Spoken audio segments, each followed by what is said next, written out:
Welcome to competitive GK class student. এটা তোমাদের 15 নম্বর class. দেখো, প্রতিটা ক্লাসে আমি বলি যে তোমরা কোশ্চেনগুলো প্রথম থেকে শেষ পর্যন্ত দেখবে, কারণ এইখানে আমি কোশ্চেন অ্যান্সারের সাথে সাথে বাকি যে অপশানগুলো আছে সেগুলো নিয়েও আলোচনা করব। ওকে, তো দেখো, যেহেতু সামনে সমস্ত এক্সাম আছে, গ্রুপ সিডি আছে, তারপর তোমার এমটিএস আছে, রেল আছে, সামনে বিসিএস আছে। তো দেখো, যত ডিটেলসে তোমরা কোশ্চেন অ্যান্সার করবে তত কিন্তু এক্সামে কাজে লাগবে। ওকে, চলো বেশি কিছু না বলে ক্লাসটি স্টার্ট করে যাক। দেখো কোশ্চেন নাম্বার 1 কী বলে, দেখো, কোন প্রণালী অস্ট্রেলিয়া ও তাসমানিয়াকে পৃথক করেছে? কোন প্রণালী? অপশান এ পক প্রণালী, অপশান বি ডোভার প্রণালী, অপশান সি বেরিং প্রণালী, না অপশান ডি ব্যাস প্রণালী। তো তোমাদের অ্যান্সার কী হবে? যে অস্ট্রেলিয়া তাসমানিয়াকে কোন প্রণালী পৃথক করেছে? না, এটা তোমাদের অ্যান্সার হবে অপশান ডি, অপশান ডি ব্যাস প্রণালী। তো দেখো, আমি তোমাদের বলেছি যে বাকি অপশানগুলো আলোচনা করব, তো তোমরা শেষ পর্যন্ত দেখবে। তো দেখো, ব্যাস প্রণালী হচ্ছে অস্ট্রেলিয়া তাসমানিয়াকে পৃথক করেছে। তাহলে পক প্রণালী তোমরা জানো, পক প্রণালী আমি লিখিয়ে দিচ্ছি।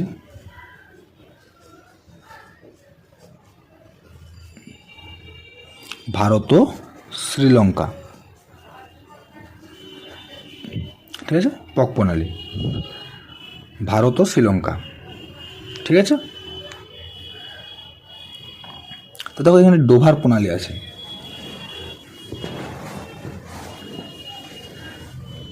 ডোভার প্রণালী, ঠিক আছে। তো ডোভার প্রণালী দেখো কাদেরকে পৃথক করেছে? না, মনে রাখবে এই ডোভার প্রণালী হচ্ছে Great Britain, Great Britain, Great Britain ও ফ্রান্স, ঠিক আছে।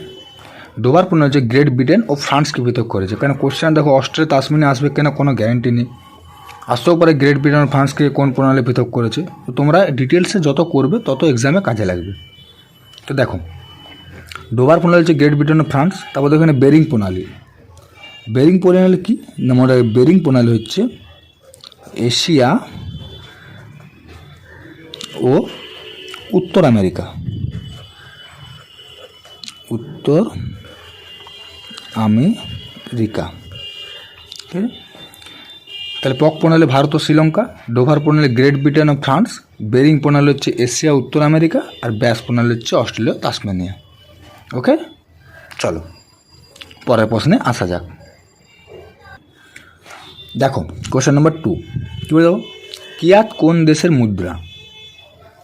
Option A Myanmar, option B Korea, option C Israel, না অপশান ডি ভুটান। তো কিয়াত কোন দেশের মুদ্রা? তো মনে রাখবে কিয়ার হলো মায়ানমার, কিয়ার হচ্ছে মায়ানমারের মুদ্রা। তারপরে এখানে দেখো কোরিয়া আছে, কোরিয়ার মুদ্রার নাম কি? না, মনে রাখবে কোরিয়ার মুদ্রার নাম হচ্ছে ওন বা ওন, ঠিক আছে, এটা এন হবে, ওন, ঠিক আছে। তো এখানে দেখো ইসরায়েল, ইসরায়েলের মুদ্রার নাম কি? না, মনে রাখবে ইসরায়েলের মুদ্রার নাম হচ্ছে সেকেল, সেকেল, ঠিক আছে। কিয়াত হচ্ছে মায়ানমারের মুদ্রার নাম, ওন হচ্ছে কোরিয়ার মুদ্রার নাম, সেকেল হচ্ছে ইসরায়েলের মুদ্রার নাম। তারপর এখানে অপশান ডি আছে ভুটান। তো মনে রাখবে ভুটানের মুদ্রার নাম হচ্ছে নালট্রাম, নালট্রাম,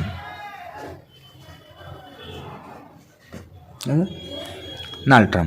এরকম ডিটেলসে প্রতিটা আমি কোশ্চেন অ্যান্সারে করাবো। তো তোমরা ক্লাসটা প্রথম থেকে শেষ পর্যন্ত দেখবে, কারণ ডিটেলস যত দেখবে, আগেই বলেছি ডিটেলস যত দেখবে তত এক্সামে কিন্তু কাজে লাগবে।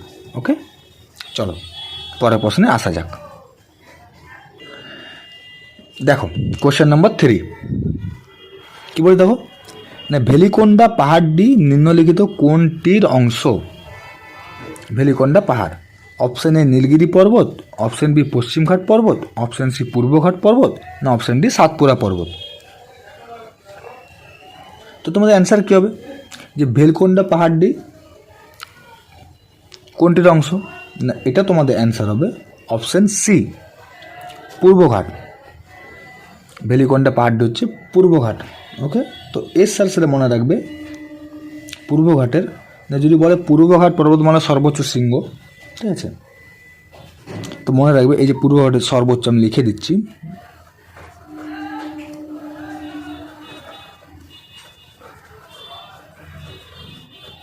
সর্বোচ্চ শৃঙ্গ হচ্ছে জিন্দা গাদা, ঠিক আছে, জিন্দা গাদা, ঠিক আছে, সর্বোচ্চ শৃঙ্গ হচ্ছে জিন্দা গাদা, ঠিক আছে। ওকে, তো চলো দেখো এখানে আছে নীলগিরি পর্বত, ঠিক আছে, তো মনে রাখবে এই যে নীলগিরি পর্বতের সর্বোচ্চ শৃঙ্গ হচ্ছে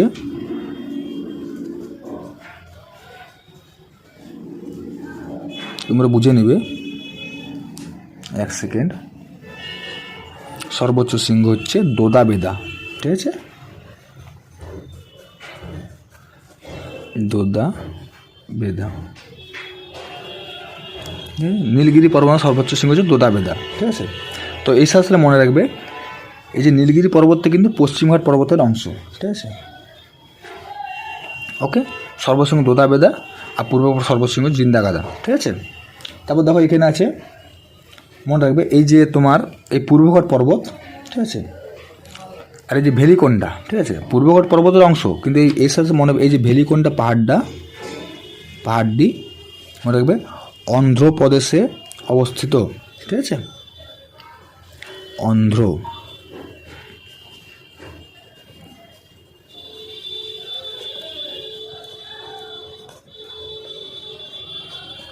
ঠিক আছে। এই ভেলিকোন্ডা পাহাড়টি অন্ধ্রপ্রদেশে অবস্থিত। কোন পর্বতমালার অংশ? না পূর্বঘাট পর্বতমালা, ঠিক আছে। ওকে, চলো এর সাথে মনে রাখবে দেখো এখানে সাতপুরা পর্বত, অপশান ডি আছে সাতপুরা পর্বত। তো সাতপুরা সর্বশৃঙ্গের নাম কি? ধূপগড়, ধূপগড়,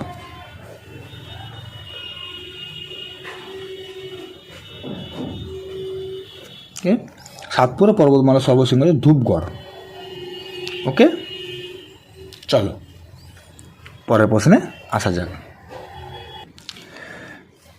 দেখো কোশ্চেন নম্বর 4 কী বলেছে দেখো কোশ্চেনে, সিন্ধু সভ্যতার কোন স্থানে বৃহৎ স্নানাগার পাওয়া গিয়েছে?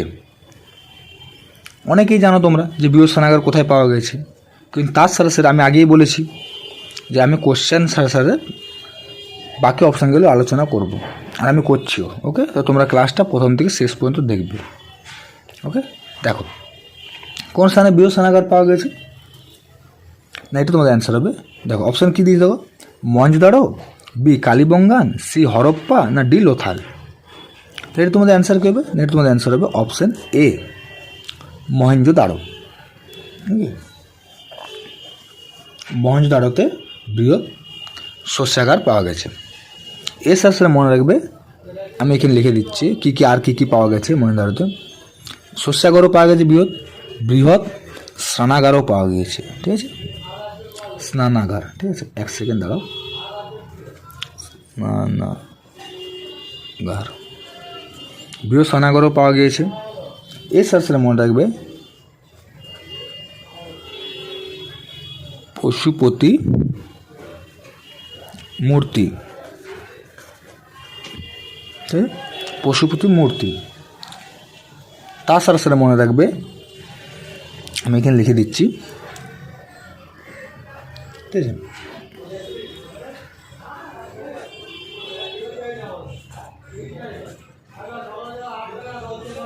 এক সেকেন্ড, ব্রোঞ্জ নির্মিত নারী মূর্তি,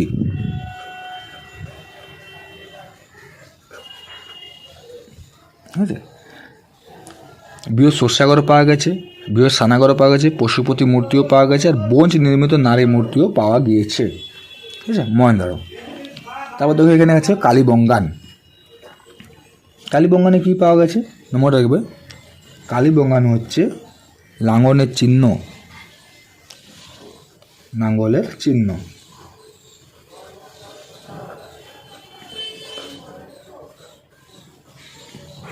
নাঙ্গলের চিহ্ন, ঠিক আছে, নাঙ্গলের চিহ্ন।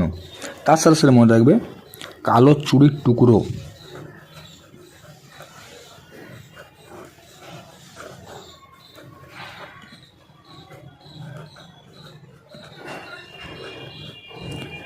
ঠিক আছে, কালো চুড়ির টুকরো, এটা কালীবঙ্গান। ঠিক আছে, এই কালো চুড়ির টুকরো কালীবঙ্গান। ওকে, লাঙ্গলের চিহ্ন কিন্তু কালীবঙ্গানে পাওয়া গিয়েছে। ওকে, তারপর দেখুন হরপ্পা। ঠিক আছে, হরপ্পায় কি মনে রাখবে, হরপ্পা হচ্ছে ইটের বাড়ি,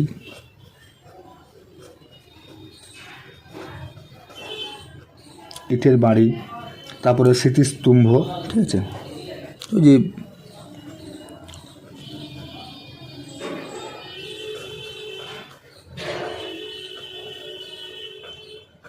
স্মৃতিস্তম্ভ।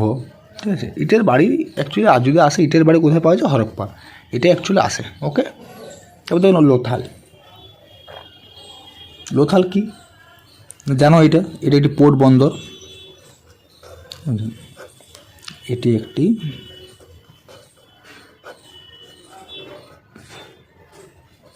পোর্ট বন্দর। ঠিক আছে, এটি একটি পোর্ট বন্দর। এছাড়া সেটা মনে রাখবে লোথালে কিন্তু কঙ্কালও পাওয়া গিয়েছে, নিদর্শন। ঠিক আছে, কঙ্কালের নিদর্শনও পাওয়া গিয়েছে, কঙ্কাল। ওকে, বুঝতে পারলে মহেন্দ্রতে কী কী পাওয়া গিয়েছে, এগুলো ডিটেলসে তোমরা করে রাখবে। ওকে, চলো পরের প্রশ্নে আসা যাক। দেখো কোশ্চেন নাম্বার 5 কী বলতে হবে, সুরাটকে বলা হয় অপশান এ হীরের শহর, অপশান বি গোলাপি শহর, অপশান সি নীল শহর, না অপশান ডি হ্রদের শহর। তাহলে গুজরাটকে কিসের শহর বলা হয়, তো মনে রাখবে গুজরাটকে বলা হয় হীরের শহর। ওকে, হীরের শহর। এর সাথে সাথে মনে রাখবে হীরের শহরের সাথে সাথে বলা হয় সিল্ক ও সবুজ শহরও বলা হয়। ঠিক আছে, সিল্ক ও সবুজ শহরও বলে সুরাটকে। ঠিক আছে, সুরাটকে হীরের শহরের সাথে সাথে সিল্ক ও সবুজ শহরও বলে। ঠিক আছে, কেন অপশানে দিয়ে দেবে সিল্ক ও সবুজ শহর কাকে বলা হয়। ঠিক আছে, এরপরে দেখো অপশান বি আছে গোলাপি শহর। ঠিক আছে, গোলাপি শহর। তাহলে গোলাপি শহর কাকে বলা হয়, গোলাপি শহর বলা হয় মনে রাখবে জয়পুরকে। ঠিক আছে, জয়পুর। ঠিক আছে, কোথায়, রাজস্থান। ঠিক আছে, সুরাট জানো তোমরা গুজরাট। ঠিক আছে, জয়পুর রাজস্থান। ঠিক আছে, আর লিখছি না, বলে দিচ্ছি। ঠিক আছে, তবে এখানে দেখো নীল শহর। ঠিক আছে, গোলাপি শহর হচ্ছে জয়পুর, হীরের শহর হচ্ছে সুরাট, সিল্ক ও সবুজ শহর হচ্ছে সুরাট। তারপরে দেখো নীল শহর। নীল শহর কাকে বলা হয়, না মনে রাখবে নীল শহর বলা হয় যোধপুরকে।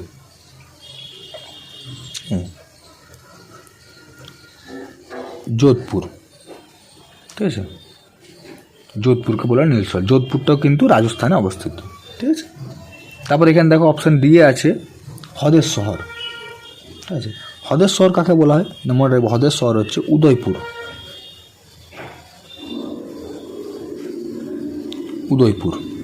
ঠিক আছে, এটাও কিন্তু রাজস্থানে অবস্থিত। ঠিক আছে, হ্রদের শহর উদয়পুর। ওকে, চলো পরের প্রশ্নে আসা যাক। দেখো কোশ্চেন নম্বর 6। তো কোশ্চেন নম্বর 6 আলোচনা করার আগে তোমাদের বলে রাখি, ক্লাসটি তোমাদের যদি ভালো লেগে থাকে তাহলে ভিডিওটি লাইক এবং চ্যানেলটিকে সাবস্ক্রাইব করে দিও, যাতে পরের কোশ্চেনগুলো, এই পরের ক্লাসগুলো তোমাদের খুঁজতে অসুবিধা না হয়। আমি প্রতিটা ক্লাসেই এইভাবে কোশ্চেন অ্যান্সারের সাথে সাথে অ্যান্সার করাবো। ঠিক আছে, বাকি যে অপশানগুলো সেগুলো অ্যানালাইসিস করাবো। ওকে, তো চলো দেখো কোশ্চেন নম্বর কী বলে 6, কী বলে দেখো, পশ্চিমবঙ্গের কোন জেলায় সাক্ষরতার হার সবচেয়ে বেশি, পশ্চিমবঙ্গের কোন জেলায়।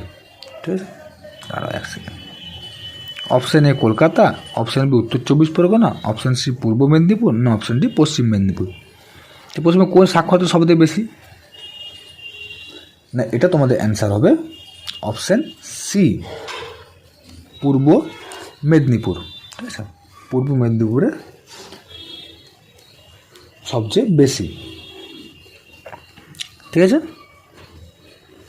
পূর্ব মেদিনীপুরে সবচেয়ে বেশি।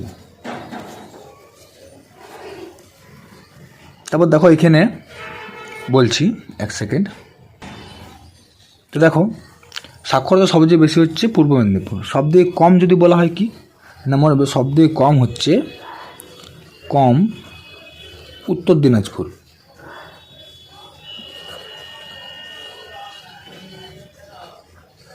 উত্তর দিনাজপুর, ঠিক আছে। এছাড়া সেটা মনে রাখবে যে যেহেতু এখনও পর্যন্ত সাক্ষরতার হার মানে সেন্সাস হয়নি, তো যদি প্রশ্ন আসে পশ্চিমবঙ্গের সাক্ষরতার হার,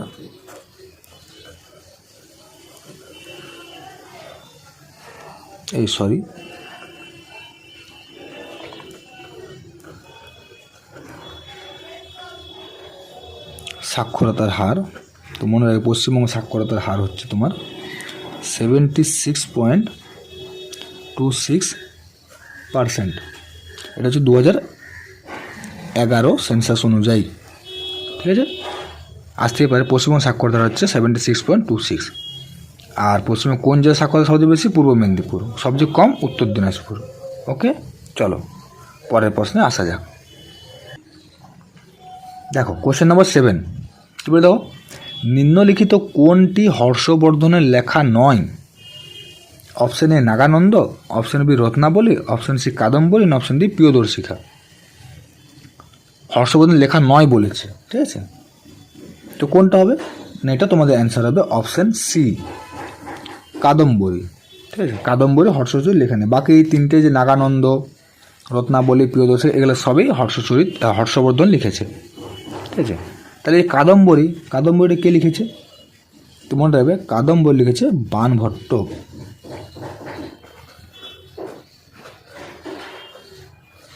কাদম্বরী লিখেছে বাণভট্ট, ঠিক আছে।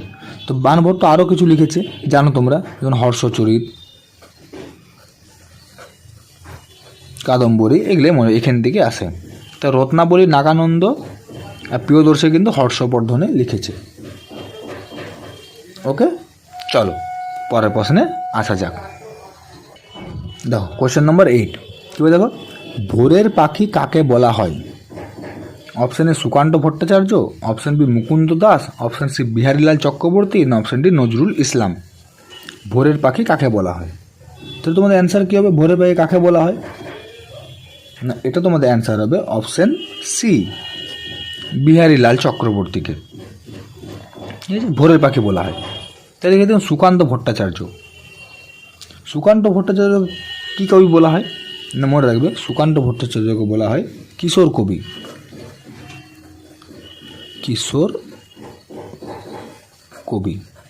ওকে, তবে এখান থেকে অপশন বি আছে মুকুন্দ দাস। মুকুন্দ দাসকে কোন কবি বলা হয় না, মুকুন্দ দাসকে বলা হয় চারণ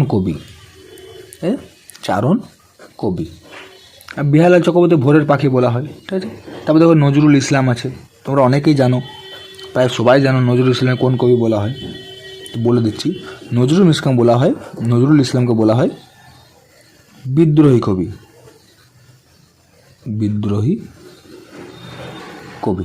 ওকে, বুঝতে পারলে? চলো পরের প্রশ্নে আসা যাক।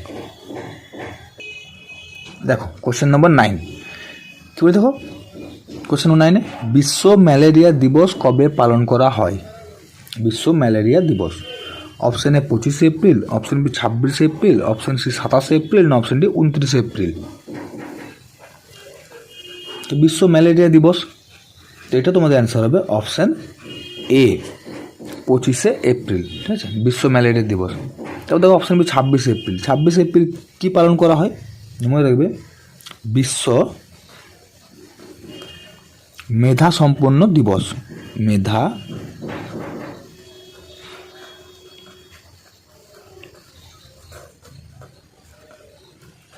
বিশ্ব মেধা সম্পন্ন দিবস, ঠিক আছে, 26 এপ্রিল। তাহলে 27 এপ্রিল কী পালন করা হয়? মনে রাখবে 27 এপ্রিল হচ্ছে বিশ্ব গ্রাফিক্স দিবস, ঠিক আছে,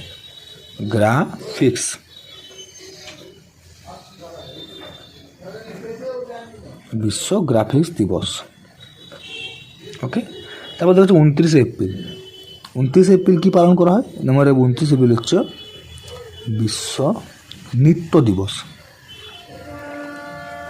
নৃত্য দিবস।